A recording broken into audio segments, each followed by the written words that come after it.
یعنی high octane جو ہے وہ امیر آدمی کا فیول ہے, اس کے اوپر لیوی پتہ کتنی کم کی ہے, 214 روپے اس کے اوپر لیوی کم کر دی ہے.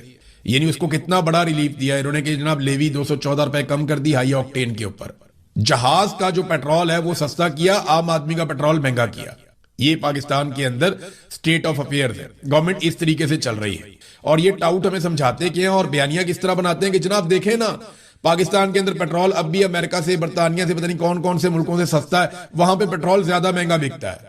اور بھئی وہاں پہ آپ نے افورڈیبلٹی بھی دیکھنی ہوتی ہے. ایک تو آپ نے یہ دیکھنا ہوتا ہے وہ کتنی دور سے خرید کر لے جا رہے ہیں, پھر آپ نے یہ دیکھنا ہوتا ہے کہ ان کے لوگوں کی فی کس آمدن کتنی ہے. جتنا پیسہ ایک پاکستانی پورے مہینے میں نہیں بنا سکتا اتنا پیسہ یہاں پہ برطانیہ میں ایک عام آدمی, ایک مزدور جو ہے وہ 4 یا 6 گھنٹے کام کر کے بنا لیتا ہے. اگر برطانیہ میں 500 روپے لیٹر یا اس کے آس پاس کہیں پہ پیٹرول کی قیمت ہے یا ڈیزل کی قیمت ہے تو پاکستان سے تو زیادہ ہی ہے, لیکن سیم ٹائم میں آپ کو دیکھنا پڑے گا کہ ایک برطانیہ کے اندر رہنے والا شخص 5 سے 6 ہزار روپے پاکستانی ایک گھنٹے میں کما لیتا ہے. پاکستان میں کسی کی اتنی کمائی؟ یہاں پہ تو لوگ 2-3 دن کام ہی نہیں کرتے, جمعے والے دن جلدی چلے جاتے ہیں, ہفتہ اتوار کو کام ہی نہیں کرتے, وہ پیسے خرچ کرتے ہیں, ان کی اتنی زیادہ کمائی ہے. پیٹرول کا خرچہ ان کا تو ان کو لگتا ہی نہیں ہے کیونکہ ان کی کمائی بہت زیادہ ہے. جب آپ کی انکم زیادہ ہوتی ہے تو پھر خرچوں کی آپ کو پرواہ نہیں ہوتی. اگر آپ نے پاکستان میں لوگوں کے اوپر مہنگائی کا جن مسلط کرنا ہے تو کریں, جتنا مرضی کریں, لیکن لوگوں کی آمدن بڑھائیں. آمدن بڑھانے کا کوئی کسی قسم کا بندوبست نہیں ہے, اس لیے پاکستان کے اندر لوگ زیادہ اس کے خلاف آواز اٹھاتے ہیں. ناظرین, خواجہ آصف کی بھانجی جو ہے شذا فاطمہ, اس کے کارنامے نے کمال کر دیا, پاکستان میں ہر طرف رولا پڑ گیا. شذا فاطمہ نے کاروائی یہ ڈالی, عجیب و غریبی بل پاس کروا دیا پکڑ کے, اور یہ جناب پہنچ گیا سینٹ میں. اب میں حیران ہوں, اس قسم کے نالائق لوگ فارم 47 پہ اکٹھے کر کے جرنیلوں نے پہنچا دیے ہیں اسمبلی کے اندر, کی کسی کو خیال ہی نہیں آیا کہ وہ کیا چیز پاس کر رہے ہیں یا کس کے اوپر بات کر رہے ہیں. یہ خواجہ آصف جو پاکستان کے وزیر دفاع ہیں, ان کی ایک بھانجی ہے شذا فاطمہ, اس کو بھی لگایا ہوا ہے یہاں پہ منسٹر آئی ٹی کا, اور آئی ٹی کا کوئی تجربہ نہیں ہے.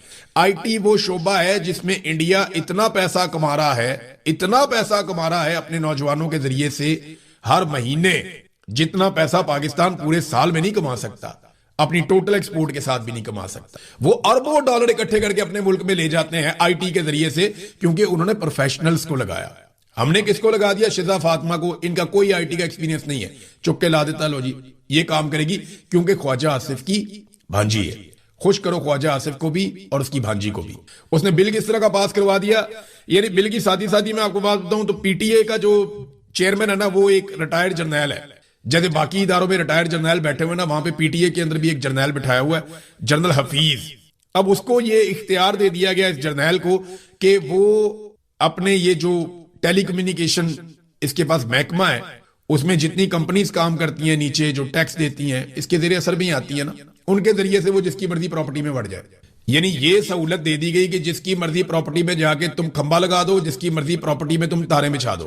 یہ اس جرنیل کو چادر اور چار دیواری کا تقدس پامال کرنے کا پورا اختیار دے دیا گیا.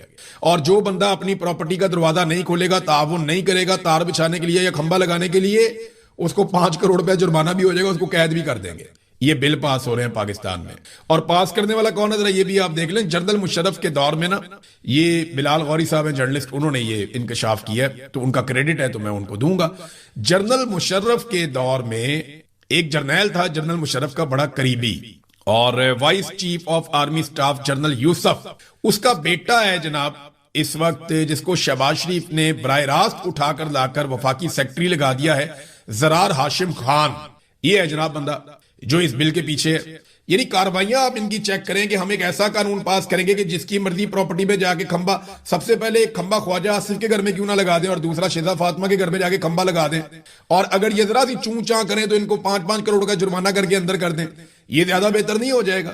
انہوں نے مذاق بنا دیا پاکستان کو, یعنی مخالفین کو کچلنے کے لیے ایک اور حربہ, یار یہ بندہ پسند نہیں ہے, لاؤ ایک کھمبا ادھر جا کے. یہ اس طرح کی کاروائیاں ہیں, اور ہر محکمے کے اوپر اپنا جرنیل بٹھایا ہوا ہے تاکہ جب ضرورت پڑے بوقت ضرورت کام آئے. جب کہیں جناب یہ کاروائی ڈال دیں وہ ڈال دیتا ہے, جب کہیں انٹرنیٹ بند کر دو وہ بند کر دیتا ہے, جب کو موبائل بند کر دو وہ بند کر دیتا ہے, جب کو فلانی کمپنی کا بازو مروڑ دو مروڑ دیتا ہے. وہ جو اس کو کہتے ہیں نا وہ وہی کرتا ہے. تو انہوں نے جرنیل اسی لیے رکھے ہوئے ہر جگہ کے اوپر, کیونکہ ملٹری اسٹیبلشمنٹ پورے طریقے سے پاکستان پہ راج کرنا چاہتی ہے. اب پاکستان پیپلز پارٹی کو اس میں تکلیف ہو رہی ہے گلگت بلتستان میں. وجہ یہ ہے کہ پیپلز پارٹی کو لگتا ہے کہ یہ استحکام پارٹی کی طرف سے آ گئی, ایک سیٹ بھی انہوں نے نہیں جیتی اور 4 آزاد امیدوار انہوں نے ساتھ ملا لیے, 2 ان کو مخصوص مل گئی, یہ 6 سیٹوں کے ساتھ آ کر بیٹھ گئے گلگت بلتستان کی اسمبلی میں. یہ آئے کہاں سے, یہ ہیں کون, ان کا سیاسی بیک گراؤنڈ کیا ہے, انہیں کون سپورٹ کر رہا ہے؟ پیپلز پارٹی کو بڑی آگ لگی ہوئی ہے. تو میں صرف اتنا بتاؤں بلاول کو کہ جناب بلاول صاحب, یہ ہے بروٹ میجورٹی. ابھی آپ نے صرف اس کی جھلکی دیکھی ہے بروٹ میجورٹی کی. اگر آپ کو کہیں فلم دکھا دی جائے نا تو آصفہ کو اور آپ کو سڑک پہ گھسیٹتے ہوئے آپ کے والد سمیت لے جا کے قید تنہائی میں ڈالا جائے, پھر آپ کی پارٹی کے جو اہم ترین لوگ ہیں ان کے منہ کے اوپر کالے کپڑے ڈال کے ان کو عدالتوں میں پیش کیا جائے اور کئی مہینے ان کی پیشیاں ہی نہ لگیں, اس کو کہتے ہیں بروٹ میجورٹی. جب ایم این ایز اغوا کر لیے جاتے ہیں, سینیٹرز اغوا کر لیے جاتے ہیں, اسے کہتے ہیں بروٹ میجورٹی. جب اسمبلی کے اندر نامعلوم افراد گھس جاتے ہیں اور گھس کر قبضہ کر کے بندے اٹھا کر لے جاتے ہیں, اس کو بولتے ہیں بروٹ میجورٹی. ابھی آپ نے نا بروٹ میجورٹی کا صرف بے جو ہے نا اس کا صرف ہلکی سی آپ نے جھلکی دیکھی ہے, آپ کو آئیڈیا نہیں ہے, لیکن وقت آئے گا کیونکہ باری باری سب کی باری. خیبر پختونخوا کی حکومت نے ناظرین بجٹ پیش کیا, بے شمار انہوں نے پمفلٹ جاری کر دیے اور ایسا لگ رہا ہے کہ انہوں نے کوئی انوکھا بجٹ پیش کیا. تو میں نے جب تھوڑا سٹڈی کیا تو موازنہ صرف پنجاب کے ساتھ کرتے ہیں کیونکہ پنجاب بہت ترقیاتی نقطہ نظر سے بہت شاندار صوبہ ہے اور بہت آگے کلیم کیا جاتا ہے کہ جناب یہاں پہ جو کام ہوتا ہے وہ کہیں نہیں ہوتا. تو صحت اور تعلیم کے اوپر بات کرتے ہیں کیونکہ یہ دونوں چیزیں ایسی ہیں جس سے کوئی ملک آگے جاتا ہے, جہاں پہ صحت کا نظام بہتر ہوتا ہے اور جہاں پہ تعلیم بہتر پرووائڈ کی جا رہی ہوتی ہے.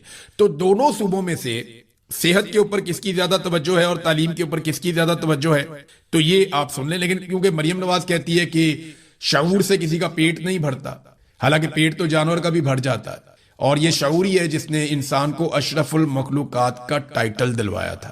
تو چلیں ذرا تھوڑا سا موازنہ میں آپ کے سامنے رکھتا ہوں. صحت اور تعلیم کے حوالے سے جو بجٹ ہے خیبر پختونخوا میں وہ ہے جی 803 ارب, جبکہ صحت اور تعلیم کے حوالے سے جو بجٹ ہے پنجاب میں وہ ہے 1250 ارب. آبادی کا فرق کیا گیا لوگوں کے اوپر, لوگوں کو اکسانے کی کوشش کی جا رہی ہے. اگر آپ پلس مائنس کریں تو کیا ریاست ماں والا رول پلے کر رہی ہے, تو جواب یہ ہے کہ وہ نہیں کر رہی. اور دوسرا یہ کہ D G I S P R Azad Kashmir کے معاملات میں یہ مداخلت کیسے کر سکتے ہیں. پاکستان کا یہ مقدمہ ہے کہ آزاد کشمیر ایک آزاد ملک ہے.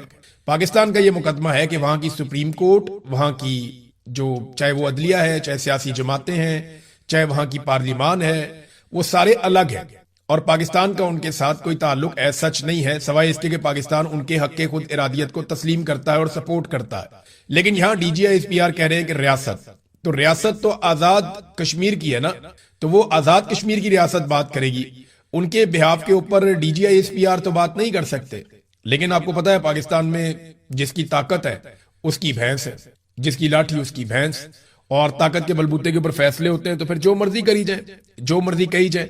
بہرحال وہ یہ کہتے ہیں جناب ان کو ثبوت مل گئے ہیں, لیکن ابھی تک کسی ایک سورس نے بھی مجھے یہ نہیں بتایا کہ انہیں کوئی ثبوت دکھائے ہوں D G I S P R نے کہ یہ لوگ غدار ہو چکے ہیں, یا یہ لوگ بھارت کے ساتھ مل گئے ہیں, یا یہ لوگ دشمن کے ایجنڈے کے اوپر چل رہے ہیں اور دشمن سے پیسہ لے رہے ہیں. ایسا کچھ بھی ثابت نہیں کیا جا سکا. میرا نہیں خیال کہ ثابت کر سکیں گے, کیونکہ کشمیری جو مانگ رہے ہیں وہ ان کا حق ہے.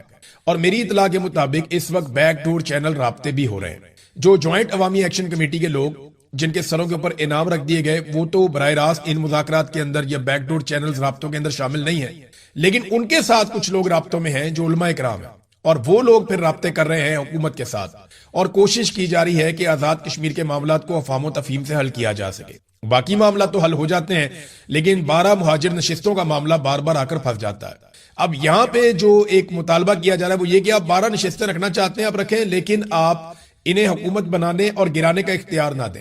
یعنی جب آزاد کشمیر کا وزیر اعظم چنا جائے تو یہ 12 نشستوں کا کوئی رول نہیں ہونا چاہیے, اور جب مخصوص نشستیں بانٹی جائیں تو ان میں بھی ان 12 نشستوں کا کوئی رول نہیں ہونا چاہیے, اور جب کوئی حکومت آزاد کشمیر میں گرائی جائے تو اس وقت بھی ان 12 نشستوں کا کوئی رول نہیں ہونا چاہیے.